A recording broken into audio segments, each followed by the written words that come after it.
Wait, what about weird?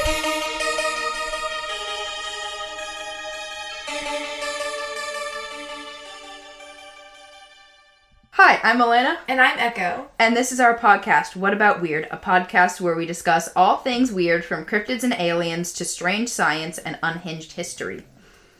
So if you're anything like me, you've heard of the jackalope. You've seen the art. You may have even seen taxidermy jackalopes up in roadside stops and restaurants around the place. But I feel like most of us don't really know the story of it, and a lot of us just hear, oh, it's a hoax, and it gets brushed off. Mm-hmm. But we never stop to think where it may have come from and how this became a thing. So today, that is what I'm going to be talking about. Brilliant. The infamous jackalope. I don't know a whole lot about jackalopes, honestly. Yeah, that's kind of how I was, is I'd heard it. You see it so much. It's sort of in a bunch of pop culture stuff. Mm-hmm. People joke about it. You know, but you don't really, you never know anything about it other than, haha, that's a weird creature that may or may not exist. Yeah. Moving on with my life. And then you find out that it's a, I always thought it was fake, and then I remember hearing it was a hoax, and I was like, oh, okay, and I moved on with my life. Yeah, pretty much. But nobody really hears you don't hear any stories about it like you do with Bigfoot or the other cryptids. Nobody really, don't really hear any sort of big thing around it. It's just like a side thing, a little odd character in a lot of shows and stuff. So today we're going to be talking about the origins of the jackalope, and I may even get into some other rabbit-based cryptids. I didn't even know there were that many other rabbit-based cryptids, but okay. I didn't either until I was researching this. I'm only going to be talking about a few others if we have time. But there are a bunch, or what? There's a bunch. Oh shit, that's crazy. And I think a lot of it is because they're really easy to taxidermy. Different things. Yeah. We'll get into it later, but a lot of these things are something that you see at some point or another as like a cobbled together chimera taxidermy. Okay. But some people claim that these creatures, these fearsome little critters, are real. Okay. According to the Cryptid Wiki, the jackalope is a mythical animal of North American folklore, a so-called fearsome critter, described as a jackrabbit with antelope horns or deer antlers, and sometimes a pheasant tail, and often pheasant hind legs if it has that tail. The word jackalope is a portmanteau of jackrabbit and antelope, with an archaic spelling of the word antelope. So the jackalope is a mythical creature, like we discussed earlier, that is a blend of two iconic very American West animals. Like I said, the jackrabbit and the antelope. Like I said, it's usually depicted as just a rabbit with horns and left at that. But there's a surprising variety of them, even just within the jackalope category, not branching out into those other creatures. So sometimes if you look up pictures, sometimes you'll see, just a little bunny rabbit with deer antlers, or a jackrabbit with antelope horns, or sometimes they'll put like ram's horns on them, or extra horns, other horns. Yeah. They get really creative with them. So the jackalope occupies a space in a category that's often called fearsome critters, which is a special category of American folklore creatures. Most of these stories come from around the late 1800s to early 1900s, and this includes creatures such as the hodag of Rhinelander, Wisconsin, the Jersey Devil of the Pine Barrens, and the squonk of Pennsylvania, and of course Bigfoot, are all considered fearsome critters. Okay.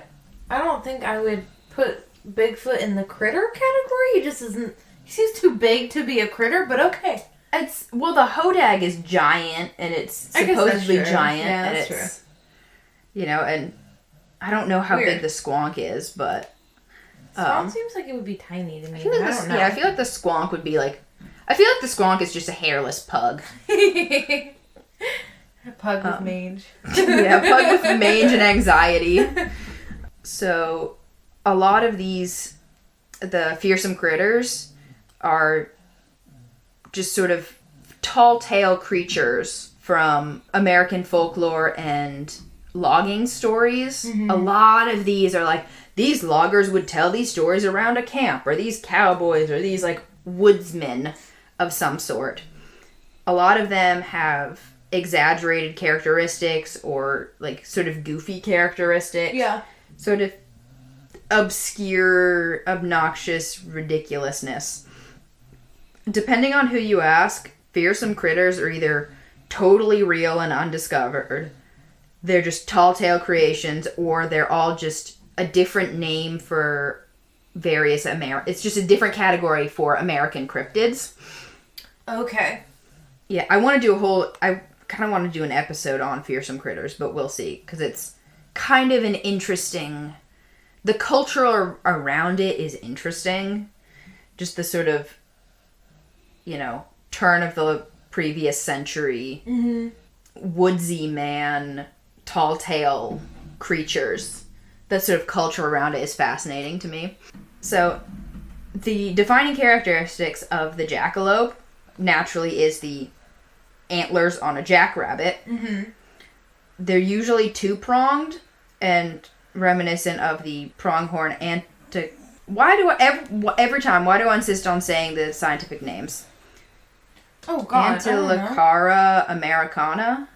That sounds great. There's a P and an R in there somewhere. Fuck if I know. The American pronghorn. Yeah. It's right there. Can you read that for me? I'm dumb.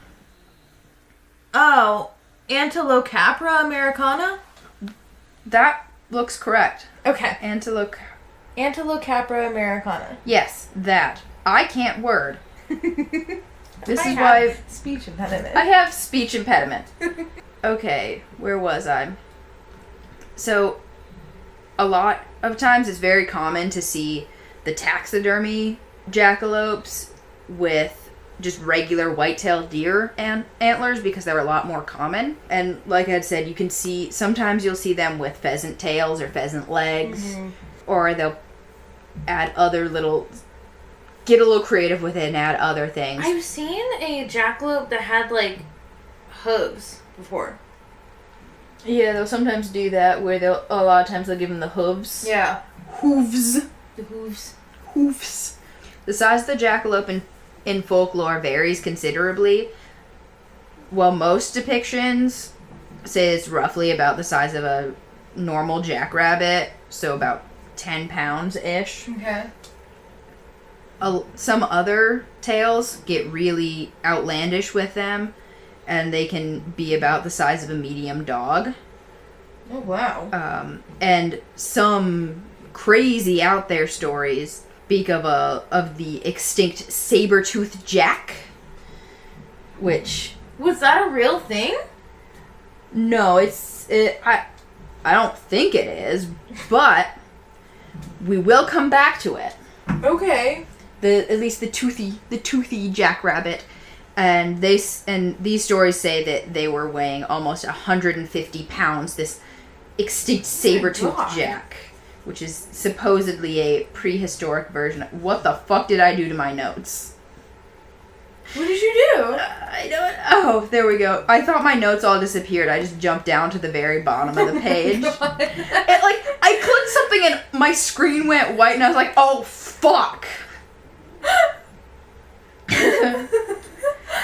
So, saber-toothed jack, 150 pounds.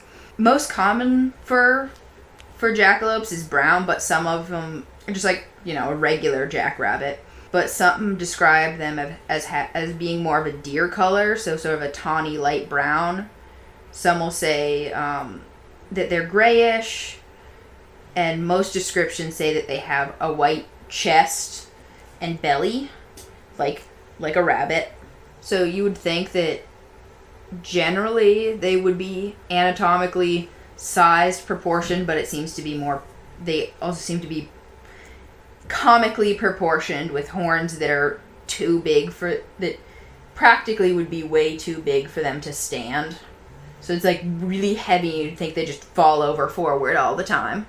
But that's tall tales for you. So now we've talked a lot about how they look. What are they getting up to? According to stories, They're incredibly fast, capable of reaching speeds up to 90 or even 120 What? miles an hour. That's faster than my fucking car goes. What? Yeah. How fast? Okay, how fast can jackrabbits run? Let's look this up. Jackrabbit max speed. I will tell you, there was a megafauna that was a rabbit, though. Okay. It's called the Neurologus. And apparently it weighed 18 to 26 pounds. So that's a pretty big fucking rabbit. Not 150 pounds. That's wild. Yeah, but... that's just a big old tall tale. Okay, so depending on what kind of hare they can, or what kind of rabbit, they can run from about 35 to 50 miles an hour. That's still pretty fucking fast. But not 90 miles an hour fast. No, definitely not. That's a blur on the horizon. Sagebush rattles. You may see antlers.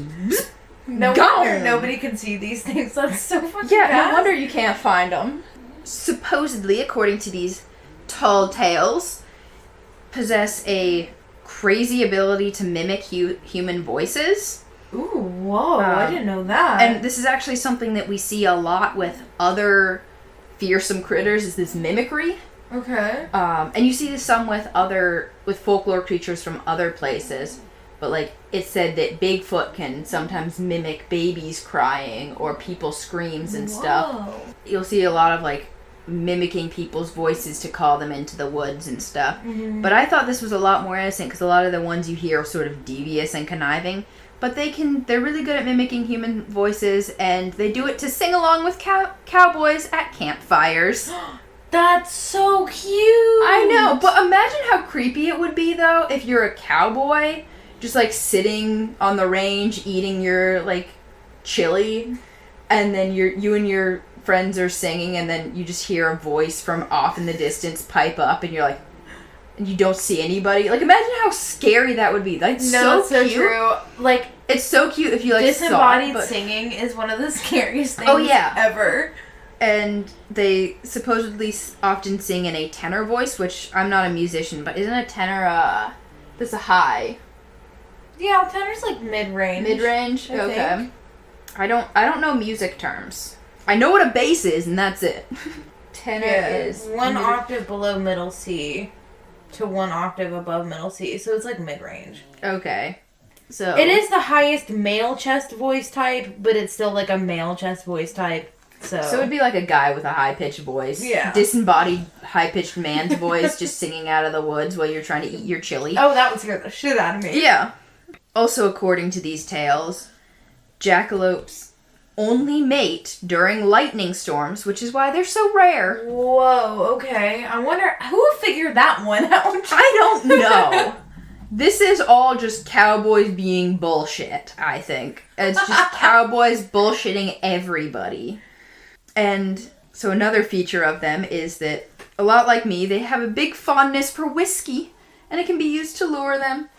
You can, like, put out whiskey and it'll bring them up. It's like putting out milk for Santa Claus and you come back and the whiskey's all gone. Yeah, it's just whiskey for jackalopes. It's actually just a cowboy roaming the woods, or roaming the range that's like, yeah, jackalopes like whiskey. They put out whiskey and he just drinks it all. The jackalope was here. So the jackalope drinks all your whiskey. The jackalope is the reason why I don't have whiskey. It's not that I'm an alcoholic. No.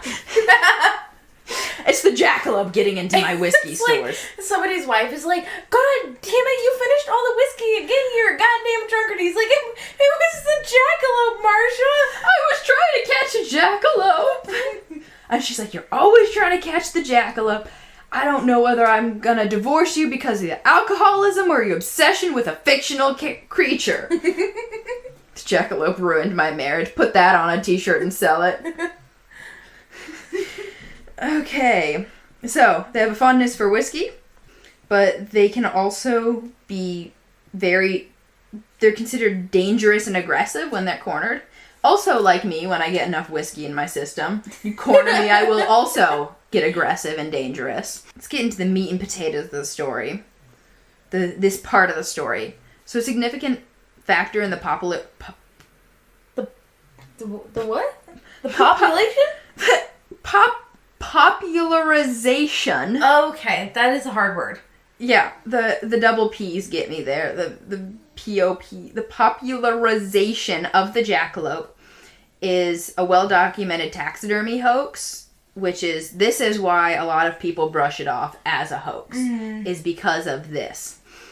So, this hoax was done by brothers Douglas and Ralph Hendrick in Douglas, Wyoming, which I just love that one of the guys' names is Douglas and he's from Douglas. So they're from Douglas, Wyoming, and sometime in the 1930s, they went on a hunting trip and they laid a jackrabbit down next to some antlers, and it looked like it had antlers on its head, and they were joking about that. So they decided to taxidermy the jackrabbit carcass with the antlers on and displayed it in a local hotel. But it quickly captured the public's imagination, and this really led to the widespread displaying of these jackalope. So they weren't even doing it like as an intended, we're gonna do this as a hoax. They were just like, wouldn't it be funny if we did this? And they put it up in the hotel and everyone was like, what is this mystical being? That's how the story goes that I could find everywhere. It's just like, everyone's just like, what is this? However, I would like to point out that I was able to find some stories from before this hoax of the jackalope. So they may have heard the stories, saw that, and go, oh, hey, doesn't that kind of sound like doesn't that kind of look like the jackalope that we hear about? So it was like folklore before, and then they probably imitated it because they were like, wouldn't it be funny if, like, we made a jackalope? And then it really caught on. Yeah, and I think it was like, it used to be kind of like a snipe hunt thing where you tell someone to go on a snipe hunt when it's not a thing. Right. You know, and then it really took off, and people were like, oh, there's a specimen here. And they just made it thinking everyone would think it was fake. Mm-hmm. There's probably some source where it says, but everything I found, it just was like, oh, they put it together because they thought it would be funny. Yeah. I didn't see anything saying that they did it because they heard the stories, but I was able to find some documentation from before they did this of there being stories. So. Interesting. I think it might have been some connection. There's some people that are saying, oh, a lot of these stories just came out after they did the taxidermy. So it's sort of a chicken and an egg situation. Okay. But, so take that for what you will. It doesn't mean that it's all a hoax. Doesn't mean that it's not. I just thought that was interesting that there were stories from before this. But this is why it became really popular, is because of this taxidermy hoax, which if I remember, I will put up a picture of their little taxidermy because it's cute as the dickens, I swear.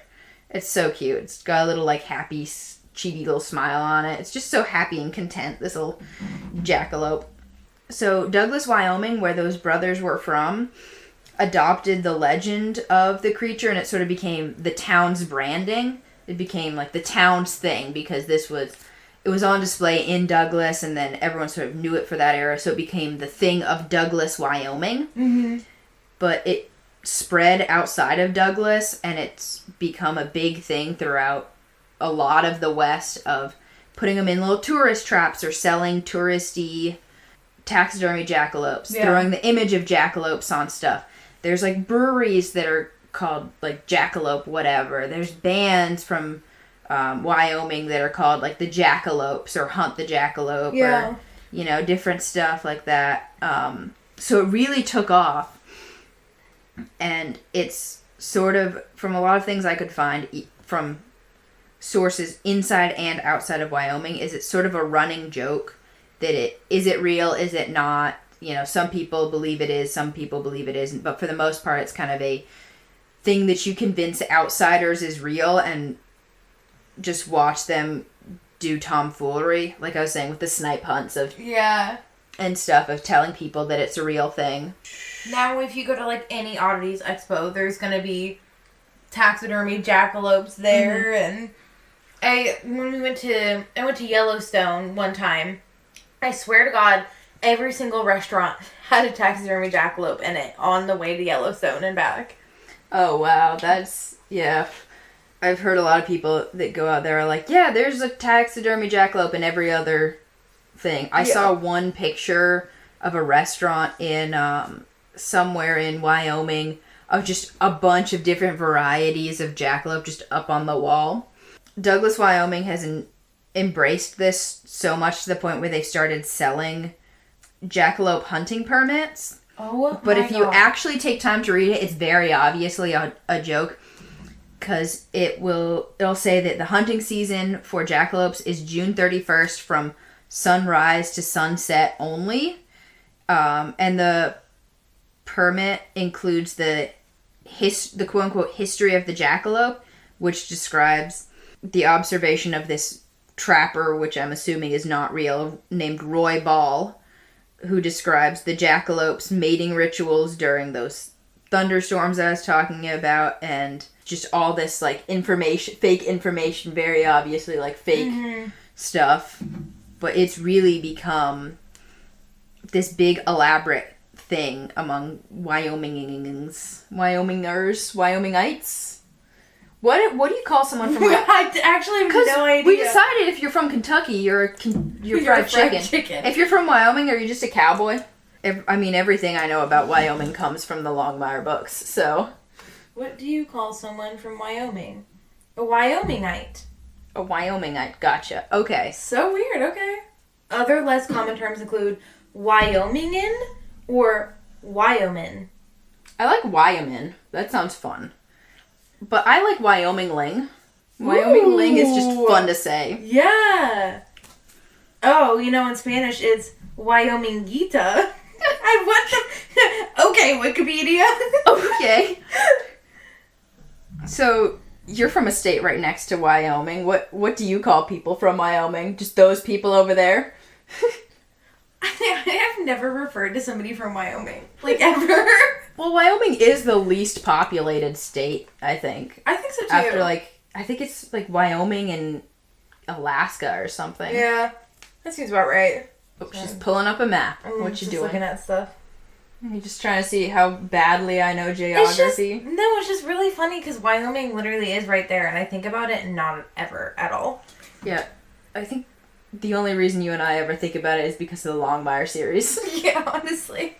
Okay, so these Hendrick brothers, Ralph and Douglas, said, according to them, that it was in 1932 that they had done this hoax, this little taxidermy guy, which even though they've said that, people are like, no, it was 1934, it was 38, it was 1940. And these guys are like, no, I'm pretty sure it was 1932, which just tells you everything you need to know about everything. That someone can say directly, yes, it was this year, I remember because I did it, and people will be like, no, you're lying. So... Wow, that's wild. What he said is, if him and his brother would have been about 10 and 12 years old when they did this taxidermy, which I know it's the 30s, but what kids are doing taxidermy? No fucking way. What kids are doing taxidermy at age 12? I don't believe that because it's such a good taxidermy too. I don't believe them. I don't think that I don't. Maybe that's why people no, it was 1940, because then they would have been yeah, that makes more 18. sense to me. That makes so much more sense to me. But, so, according to them, they were only 10 and 12 when they did a great taxidermied rabbit mashup. They were apparently taking a mail order taxidermy class at the time, and they hadn't gotten their certificate yet. Yeah. So they were super proud of their thing. I guess maybe if they're in a class, it would make them better, but that still seems like a lot. But a mail order taxidermy class?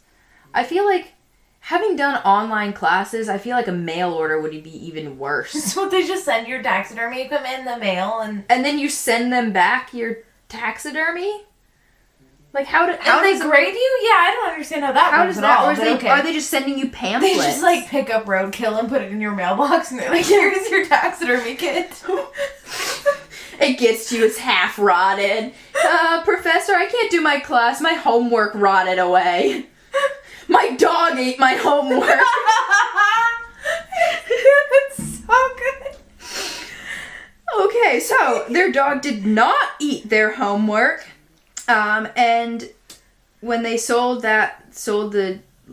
this first antlered little bunny rabbit, So Roy Ball was a real person.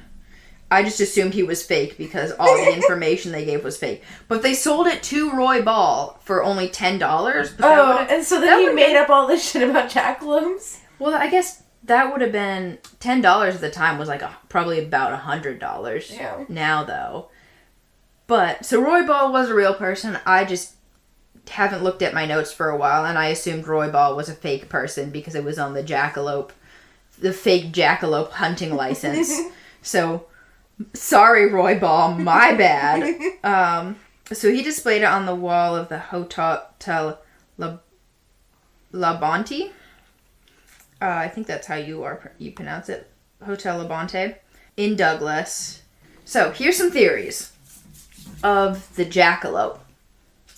It's possible that a lot of the sightings, there's theories that the sightings are possibly rabbits infected with Shope's papilloma virus. I think that's how it's pronounced. Yeah, that sounds right. Which is really fascinating and horrifyingly disgusting. Which it causes horn-like growths to come out of rabbits' heads and bodies. Oh, shit.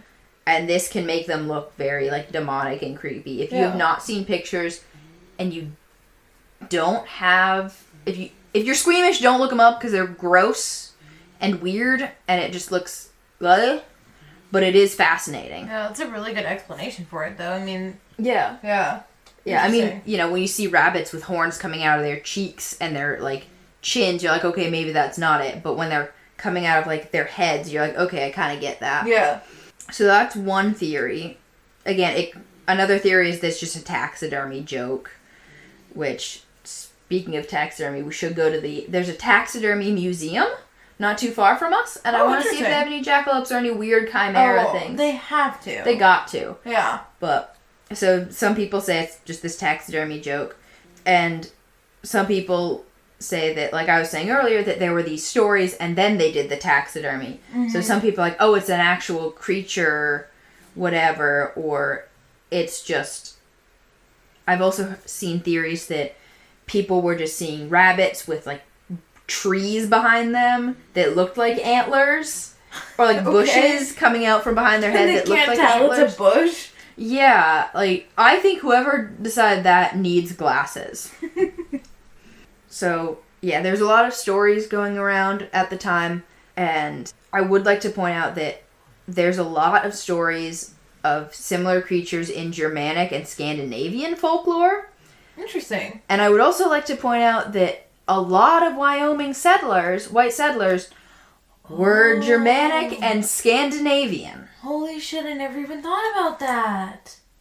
And whether they brought the stories over with them, or they had heard them and decided to tell those stories, or maybe, the creatures followed them and morphed into the American West, if you want to go all woo-woo with it. So, let's talk about some of these other rabbit creatures. Okay. Let's get into them. First off, we have hailing from Bavaria, the Wolpingter, I think that's how it's pronounced, which is also usually considered a taxidermy hoax. There's a number of names, basically all just a variation on the Wolpingter. Watch me just be butchering this, but I'm pretty sure this is correct because German is actually pretty easy to read. Actually phonetic. Right. So these taxidermy versions of these are also all over hotels and pubs and roadside stops in Bavaria. And it's a very, very similar story to the jackalope, just in Bavaria. Around what time did these pop up? Do you know? I couldn't find... I might have it in my... Do I have it? Okay, so... This gained popularity in the 1800s. Oh, wow. So, 100 years before the jackalope. Yeah. No, I couldn't find exactly what year, what part of the 1800s, just the 1800s. Yeah. But it's sort of a similar thing of it being a taxidermy sort of being considered a taxidermy hoax. They're all over the place. So if you ask locals, they'll say that they're mischievous, and instead of just coming out of the American West. They were created by the love of a deer and a rabbit. They just really loved each other. When a deer and a rabbit really love each other. So they look like a jackalope too, though. So they're like kind of the exact same thing. Except, I think it's this guy that has...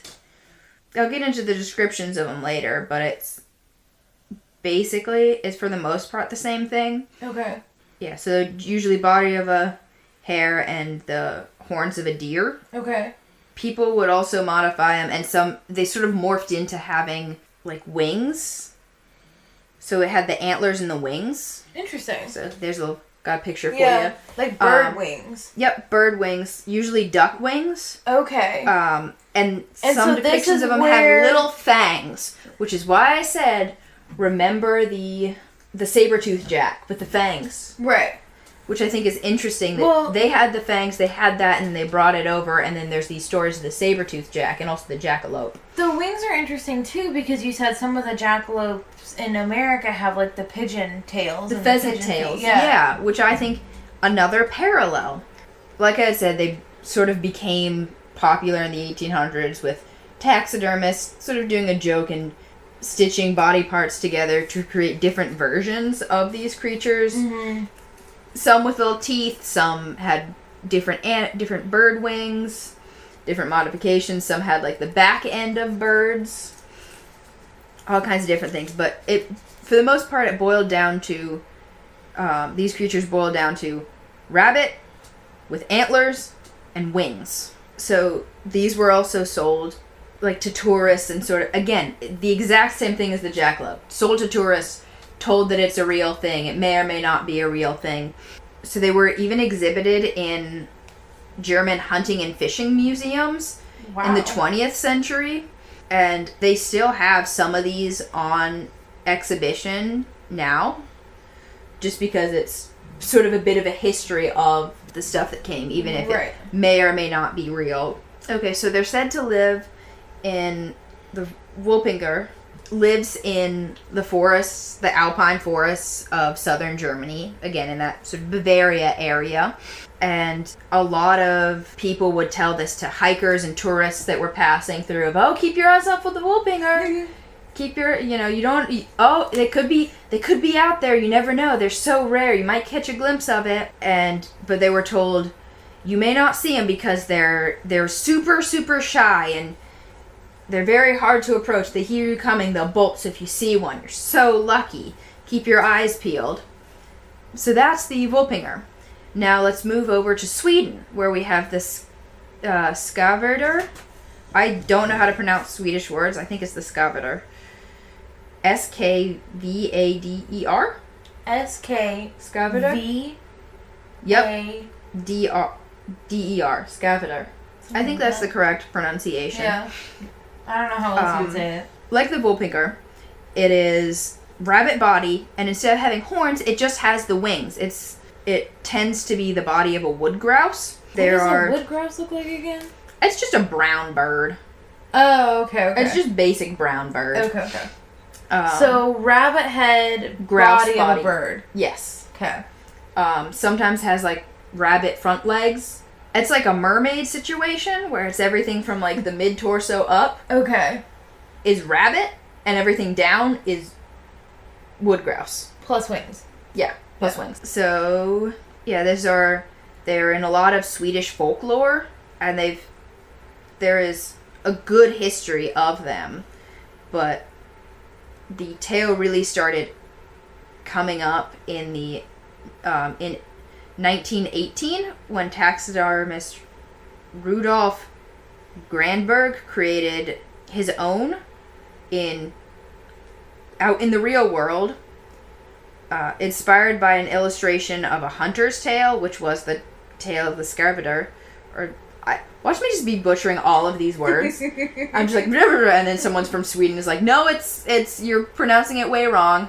Taxidermist Rudolf Grandberg created his own, and he was inspired by an illustration of a hunter's tale where they came from, and they've become a really popular symbol in Swedish mythology, sort of like Swedish folklore more than mythology. And they also have taxidermy versions on display in natural history museums in Sweden, much like the Wolpinger of Germany, which I think is interesting. Randolph Granberg in 1918 was a Swedish taxidermist who decided to create his own taxidermied creature that was inspired by a painting, and the painting was inspired from a 1874 Swedish hunting tale. Okay. So, according to legend, the story in the creation of this taxidermy was that Granberg saw a painting of this creature. It was done by the nephew of a Swedish man. I'm not going to pronounce that name because there's weird symbols in it and I can't read. Who shared this bizarre story with his family of running into this weird little critter. And the nephew decided to turn it into a visual depiction. So the uncle told the nephew this story. The nephew made the painting. The painting inspired the taxidermist. Yeah. Following? And then it caught fire because everyone saw like this taxidermist thing and was like, holy shit. Yeah. Yes. So they claimed to encounter it. The uncle of the painter claimed to have encountered this creature. And so it he was so, saying it was a real story when he wrote this hunting story. Yeah, when he wrote the hunting story and told it to his nephew, he was saying it was a real thing that he had encountered. It was so memorable. He's like, how could I not forget it? It was so weird. But it sparked a long line of creativity in Sweden and stuff. Mm-hmm. And this I would like to point out that this sort of popped up around the same time as the stories in Germany, which I don't know if there's any connection. I don't have an exact date. Yeah, like a crazy winged rabbit, basically. Yeah, popping up in it. And maybe one is just seeing the female version of the rabbit with the wings and one seeing the male version that has the horns. Maybe. Alternately, somebody went over to Germany, saw this, and then came back with a story to Sweden. Yeah, really. And then somebody from one or both of those places then moved to Wyoming and started telling stories of, was like, okay, how can I make this to be more believable in America? Modified the creatures, so instead of being German creatures or Swedish creatures, it was American creatures, and then told this story. It caught on. And then those two brothers heard the story and did the taxidermy, and now we have the jackalope. Right, because they're all so similar to one another. That'd be so crazy similar. If there was no, folklore crossing over to America to create the jackalope. Yeah. But I honestly had no idea about these other creatures similar to the jackalope. Oh, no, me neither. Very hodgepodge, crazy, all over the place story of the jackalope.